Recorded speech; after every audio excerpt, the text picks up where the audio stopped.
ওনারা আবেদন বইটা আমাদের কাছে পৌঁছাবে উপজেলাতে। এটা আমরা উপজেলাতে পরবর্তীতে ইউনিয়ন বিএনপি নিয়ে বসি, আমরা আবার এটা পর্যালোচনা করি। যদি মনে করি যে না, এখানে যে কয়জন লোকে আবেদন ফরম দিছে তাদের প্রত্যেককে মানে আমরা সুপারিশ করতে পারি যে তারা এই বিএনপিতে আসতে চাইলে কোনো আপত্তি নেই, এরকম মনে করলে তখন আমরা এটা আবার জেলাতে পারি।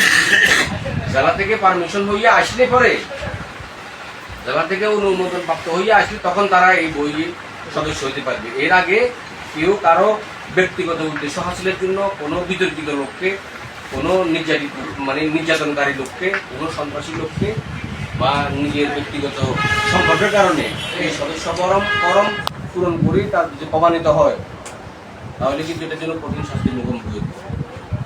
আর এটা কিন্তু সার্টিফিকেটের ব্যাপার না। এই বইয়ে কিন্তু 3টা অংশ আপনারা দেখেন, একটা অংশ, 2টা অংশ, 3টা অংশ।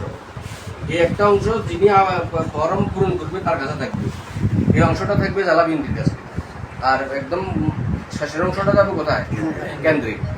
তো একটা 2 নম্বর লোক যদি এটাতে অংশগ্রহণ করে বা এটা যদি সদস্য হয় তাহলে ওই লোকটা 2 নম্বর বিএনপি কিন্তু বিএনপি হিসাবে মানে অনুমোদন প্রাপ্ত হয়ে গেল। তো এটা কি দলের জন্য ভালো হবে?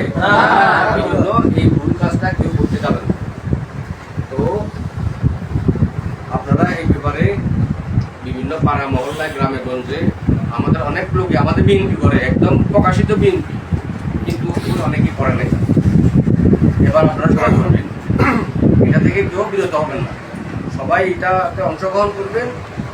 আর এবং অংশগ্রহণ করে